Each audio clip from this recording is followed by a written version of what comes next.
लक्ष देऊन ऐका. आजी आजोबा मामा मामी काका काकू सर्वांनी आमची कथा ऐका.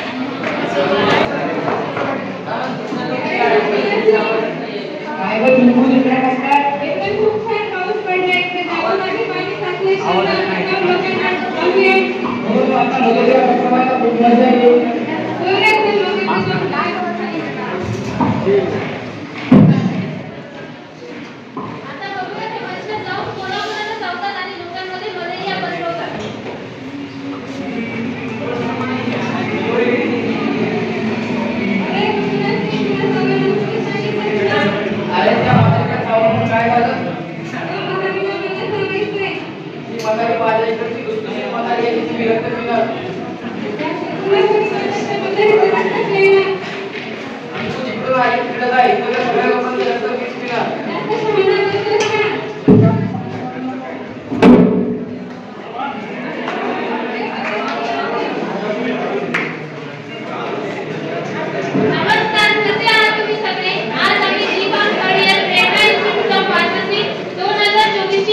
ब्लड टेस्ट करायला देतो. ब्लड टेस्ट करून घेऊन ये. ठीक आहे डॉक्टर साहेब.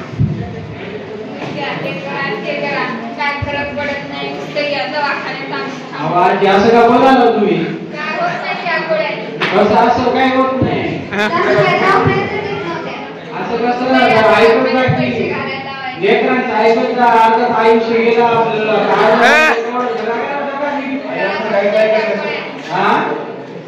असं कसं भाजी काय घाबरायचं कारण नाही. तुम्हाला मलेरिया झालाय. मच्छरात बिचार बसला का काय?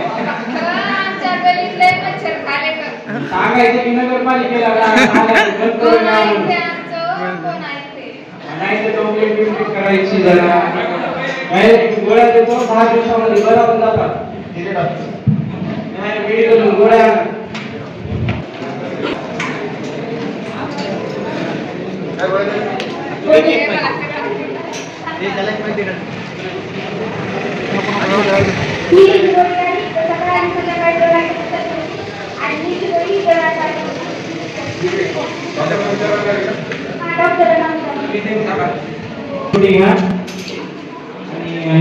जेवण सकाळ संध्याकाळ. शोभाबाईला 10 दिवसांच्या गोळ्या दिल्या.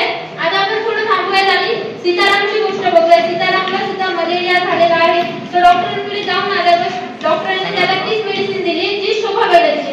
बघू सीतारामचा मलेरिया ठीक झालाय की नाही.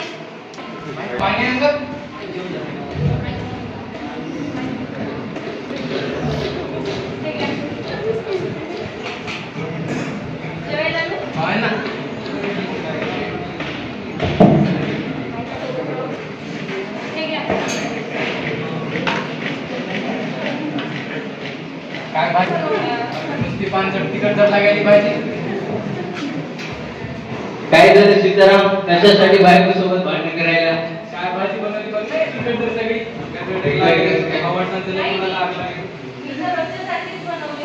कशामुळे तिखट लागायले तुला? काय माहिती.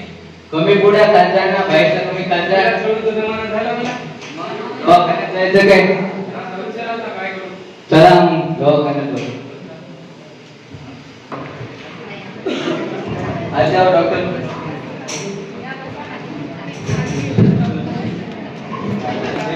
रिपोर्ट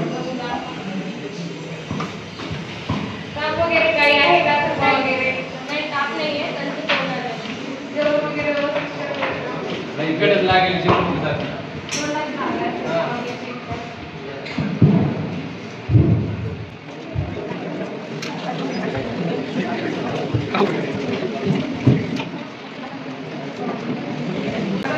काही नाहीये, तुम्ही थोडा वेळ बाहेर वेट करा, मी तुम्हाला परत बोलवते. बरं ठीक आहे. झालेली शोभाबाईची गोष्ट 10 दिवसानंतर बघू शोभाबाईचा मलेरिया ठीक झाला की नाही. हे घ्या सासूबाई, तुमच्यासाठी लावायचं ते. काय झालं सासूबाई, तुम्ही खूप दिवस झाले जेवणच करत नाही. अगं माझ्या तोंडात आले, मला अंग गडबड करायला, मला जेव वाटत नाही. चला मग आपण दवाखान्यात जाऊ. त्या दवाखान्यात नेऊन तर जास्त केलं तुम्ही, माझं ऐकलं नाही त्या दवाखान्यात नेलं. काय होत नाही त्या दवाखान्यात, कुणी येणं चाललंय मला. चला ना सासूबाई. नुसते पैसे घालायला त्या दवाखान्यात. मी एखाद्या बंगाली बाबा जवळ गेले असते तर झालं असतं बरं. चला सासूबाई. चला, तुमची इच्छा आहे.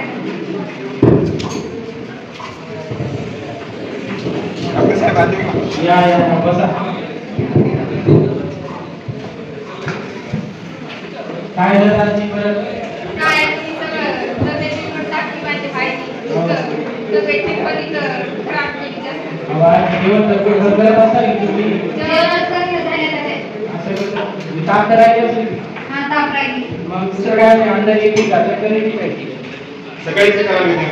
सकाळी आली होती चक्कर. आता काय दुसरं दिसतंय का तुम्हाला? हो ना, दिसायला काही दिसणं चालले. असं आहे का? जेवणच जाईल ना मला. ठीक आहे, मी काही गोळ्या देऊन देतो. बाहेर थोडा वेळ थांबा. नुसतं पैसे घालायला या दवाखान्यात. काय कोणी येते तुमच्या गोळ्याने? असं बोलला आता कसं कोणी येत नाही. गोळ्या औषधा भारी जर दिला का मी काय आहे तुमच्या गोळ्यात? हा, तोंडात अशक्तपणा आला, त्यांना अंधारात दिसायला लागलं. हे कशामुळे झालं असेल बरं? बघूया जरा डॉक्टर काय म्हणतात त्याच्यावर. तुमच्याकडे काय मलेरियाचे पेशंट आले होते का? हो, आले होते. असं आहे. मग माझ्याकडे काय आले होते? तुम्ही त्यांना कोणती गोळी दिली होती? हायड्रोक्लोरोक्विन. मी ती हायड्रोक्लोरोक्विन माझ्या पेशंटला दिली होती. त्याचे काही एरिया आढळले होते का तुम्हाला? हो, आढळले होते. ती काय काय आढळले होते तुम्हाला माहिती आहे का? त्यांना विक्रीस होऊन लागली, अल्सर झालं होतं. माझे पेशंटला जर सोडायला त्यांना बंद दिसू लागलं होतं, चक्कर येऊ लागल्या होत्या. मग आता काय करायचं आपण? हायड्रोक्लोरोक्विन ड्रगमुळेच होत असेल आणि तो ड्रग सध्या बॅन झालेला आहे आणि आपण त्यावर रिपोर्ट करू शकतो. तिसऱ्याने एक वेबसाईट ओपन केलेली आहे आणि एक टोल फ्री नंबर पण दिलेला आहे, त्यावर आपण रिपोर्ट करू शकतो. ठीक आहे, आपण करू त्याचा रिपोर्ट. पाहिजे. त्यानंतर बघू आपण एका लहान बाळाची गोष्ट.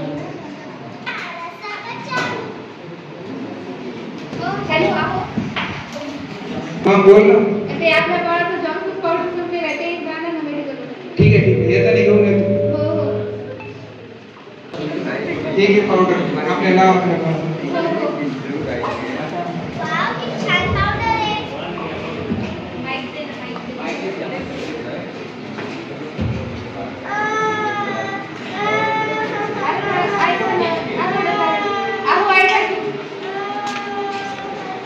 काय झालं आपल्या बाळाला? चला आपण बाळाला डॉक्टरांकडे घेऊन जाऊ.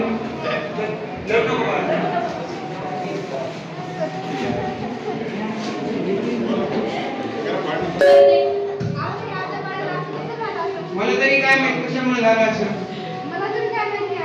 बाळाची काळजी तूच घेते ना आणि दिवसभर तू घरी तूच असते ना. होय करते, तुला काय करायचं?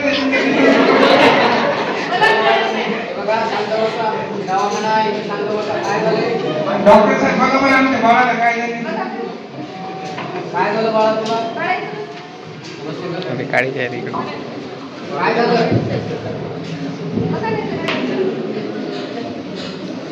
काय नाही बाबा. बाळाला पावडर पावडर कोणती वापरता? हे बघा, हे पावडर. ही पावडर कोणी आणली? ही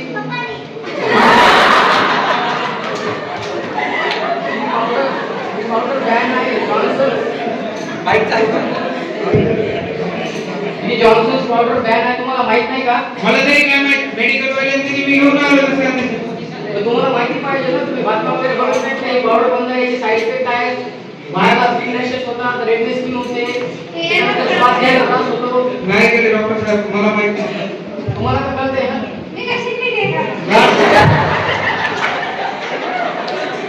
बाळाची काळजी कोण करतेच नाही, लक्ष कोणीकडे असेल तुझं. आता तरी गपची बस नाही. हे बघा, भांडू नका. मी बाळासाठी क्रीम आणि लोशन घेऊन देतो, ते तुम्ही व्यवस्थित फॉलो करा. आणि बाळाला रोज सकाळी उन्हामध्ये कवड्या उन्हामध्ये खेळायला सोडत जा. ठीक आहे, आणि बाळाची व्यवस्थित काळजी घेत जा.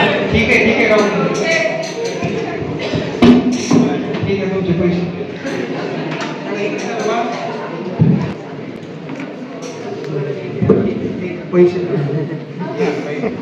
वडिलांच्या चुकीमुळे व आईच्या निष्काळजीपणामुळे बाळाला किती त्रास सहन करावा लागला. बाळ सतत रडत राहिलं, बाळाला श्वास घ्यायला त्रास झाला. यामुळे आपण आपल्या बाळाकडे परिपूर्ण लक्ष दिलं पाहिजे व डॉक्टरांना विचारूनच बाळाला ज्या गोष्टी लागतात त्या वापरल्या पाहिजेत. यानंतर बघूयात आपण अपूर्वाची गोष्ट. तिच्या आईच्या चुकीमुळे तिला खूप त्रास होतो. ए आई, ते बघ माझ्या हाताला काय झाले? काय झालं तुला? बघ ना, काय झालं? तू आग होती. तुला रॅशेस होत आहेत, थांब तुला गोळी आणि तेल लावून देते.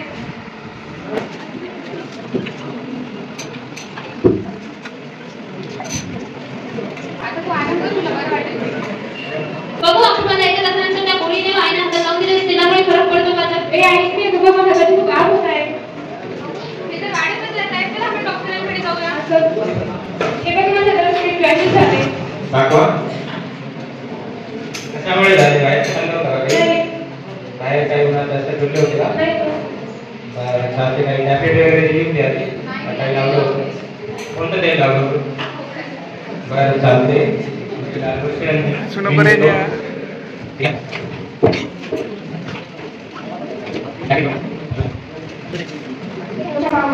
त्याची लोशन आहे, सकाळ संध्याकाळी लावायचं. आणि ही क्रीम आहे, रात्री झोपताना लावायचं. घट्ट जमा झाले. मी लोशन आणि लावून घ्या, ते बरं होऊन जाईल. जसं की आपण आता बघितलं, अपूर्वाची आई ही डॉक्टरांना खोटं बोलली. अपूर्वाच्या आईने तिला घरी मेडिसिन दिली होती, डॉक्टरांनी विचारून सुद्धा तिने ती सांगितली नाही. बघू आता डॉक्टरच्या मेडिसिनने अपूर्वा ठीक होते की नाही. एक दिवसानंतर अपूर्वा, तुझ्या हाताला काय होत आहे? नाही मॅडम, काय झालं? त्या क्रीमने माझ्या हातात पाणी झाले. खूप वाढत जाते, चल आपण डॉक्टरांकडे जाऊ. काय झालं? स्किन मोठी पडली माझी. कसं काय जास्त वाढायला? उन्हात गेली होती का? काही टॅब्लेट वगैरे दिली होती? कोणती दिली होती आपण? तिथे एकदा जायचं, कुणी द्यायला सांगितली तुम्हाला? विचारतो का आम्ही? टॅब्लेट दिली नाही दिली? मला असं खोटं बोलले तुम्ही डॉक्टरला? नाही, गोळ्या द्यायच्या नाही. आता दाखवा आले तर ते गोळ्या प्रिस्क्रिप्शन.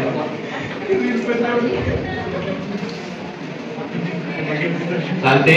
मी त्या गोळ्या दिल्या, तुम्ही जे गोळ्या घेतल्या ना त्याच्यामुळे तिला रिॲक्शन झाली हाताला जास्त. त्याच्या मनाने गोळ्या घ्यायच्या नाही. हा, जे का चॉकलेट नाही का मनाने गोळ्या द्यायला? हा, चालते ना? तिथून कुठे याची गती करू नका. प्रत्येक जणांना सांगा डॉक्टरांना. मी दुसऱ्या घेऊन देतो, मी त्या गोळ्या घ्या.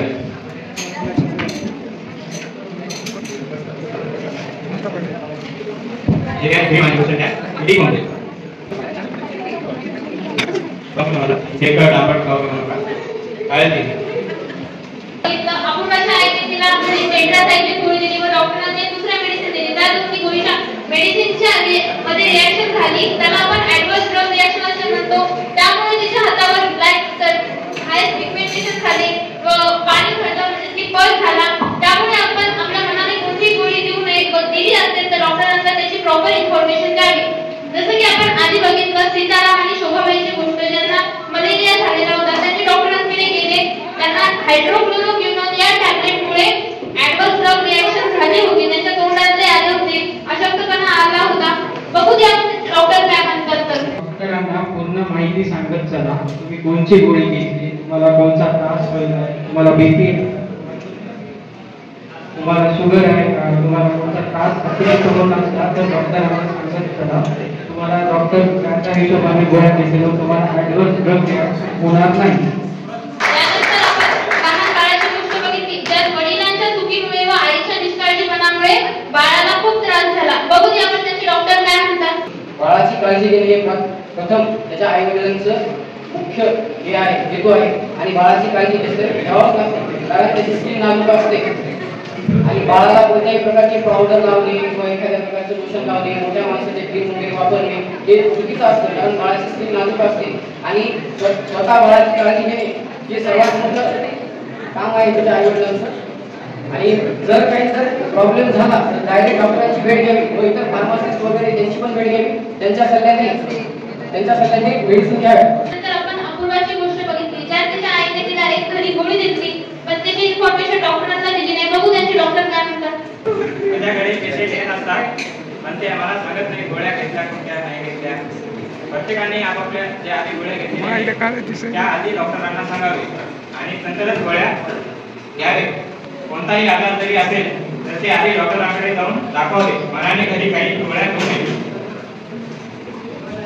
आता दिलेली आहे www.icc.government.in. त्याच्यावर आपण रिपोर्ट करू शकतो किंवा टोल फ्री क्रमांक दिलेला आहे 1800 180 3024. यावर आपण